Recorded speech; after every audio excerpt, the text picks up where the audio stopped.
જય શ્રી રામ મિત્રો, કેમ છો બધા? મજામાં ને? ફરી પાછું સ્વાગત છે તમારી યુટ્યુબ ચેનલ પાઉં ધ શ્લોક ની અંદર. આજે મિત્રો સુરત ની અંદર તમે જોવો છો કાલ રાત્રિનો ખૂબ વરસાદ આવે છે. જોવો અત્યારે ઘણો વરસાદ આવે છે અત્યારે. હવે અને આજે છે શ્રાવણીયો સોમવાર, મતલબ હવે છે ને આજે તો વરસાદ ઘણો આવે છે એટલે જે લોકો અત્યારે જો બધા મહાદેવે, અમારો પણ વિચાર હતો કે મહાદેવ દર્શન કરવા જાવી, પણ વરસાદના કારણે તો મંદિર તો બહુ આઘું છે, જવાનો નથી આવ્યો અંદર. આજે વ્લોગ ની અંદર તમે જો બન્યા રહેજો. આજ કદાચ જો આપણે વરસાદ ની કંઈક સમય રહેશે, ખાસ કરીને હવે કદાચ વિઝિટિંગ પ્લેસ આપણે જઈશું. એટલે અત્યારે સવારના પોરની અંદર જો વરસાદ છે છતાં આપણે છત્રી લઈને ત્યારે આપણે જવાનું છે શોપ ઉપર. ત્યાંથી ક્યાંક જવાનું નક્કી થાય, વરસાદ ન હોય તો ક્યાંક જવાનું નક્કી થાય. અત્યારે આપણે દુકાન ખોલી નાખી છે જોવો તમે, અને બહારની સાઈડ જોવો ને તો કઈ બહાર નથી કાઢ્યું. શું કામ? કેમ કે આજે તો વરસાદ આવે છે, વરસાદની અંદર બધું ખુલ્લી ગયા એટલા માટે.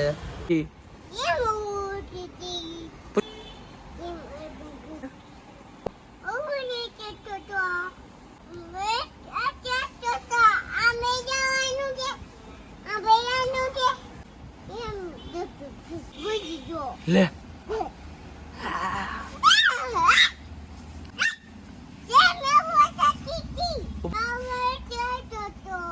તો મિત્રો આજે છે ને આપણે હરાજીની અંદર આવ્યા છે, મતલબ શ્રીરામ ઓટોમોલની અંદર. તમને લોકોને ખબર જ છે હવે આવનારી તારીખ 26 તારીખે સુરતની અંદર આપણે જે કામરેજ છે ને ટોલ નાકો એની બાજુની અંદર હરાજી છે.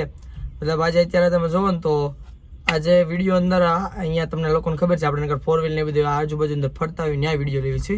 પણ આજે આની અંદર બેઠો કેમ કે આજે એક અનુભવ લેવાનો હતો આપણે.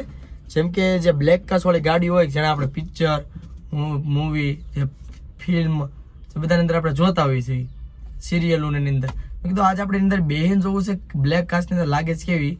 તો અંદરથી કેવું લાગે તમને ખબર છે? આ બ્લેક કાસ આ છે જો આ બ્લેક કાસ, આખા બ્લેક કાસ એને અંદરથી સારું લાગે ને બહારથી હું જોતો હતો ને તો અંદરનું કંઈ દેખાય જ નહીં, અંદર કોણ બેઠું છે કેટલા છે.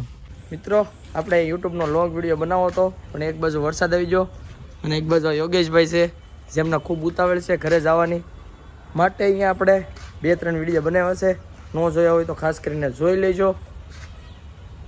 હાલો બીજી જગ્યાએ એડ છે ત્યાં ઉપડવી. હાલો આ સુરતનું ટ્રાફિક તો તમે જુઓ, આ એટલું મોટું ટ્રાફિક થાય ને કે આપણને છે ને અહીંથી ગાડી કાઢવાની દહેશત ન હોય, જવડા મોટા ટ્રાફિક થાય છે.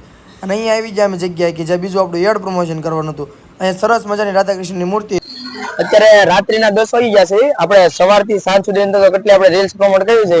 હવે તો રાતે ખાઈ પીને 10 વાગ્યા ને અત્યારે ત્યાં રીલ શૂટ કરવાનો સમય થઈ ગયો છે. યોગેશભાઈ અત્યારે આપણે ક્યાં છે? અત્યારે આપણે છે ને સાગરવાળા રોડે છે.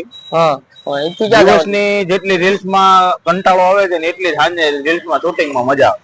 એકદમ જમીન પછી ફ્રેશ થઈ ગયા હોય.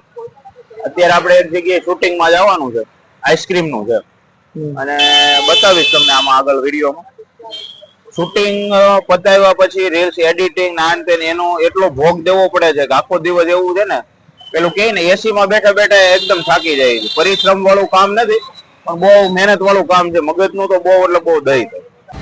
રાત્રે આપણે રીલ્સ હતી શિવાંશ પ્રીમિયમ આઈસ્ક્રીમ ની અંદર. અહીંના આઈસ્ક્રીમ તો તમે જુઓ એક નંબર છે. અત્યારે આપણે જે શૂટ હતો એ અત્યારે રાત્રિના કેટલા 11:30 થઈ ગયા. 10 વાગે આવ્યા હતા, 11:30 સુધી શૂટ હતો. અત્યારે એ પૂરો કરી હવે અત્યારે પાછા આવીશ આપણે લક્ષ્મણ નગર ની અંદર ઘર તરફ. અત્યારે મિત્રો 11:30 આવ્યા છે, બધા હોઈ જાય છે, શાંતિથી છોડું છું કેમ કે 11:30 બધા હોઈ જાવ. તમને લોકોને ગુડ નાઇટ, શુભ રાત્રિ. હાલો હોઈ જાવ. હવે મળીશું નવા બ્લોગમાં.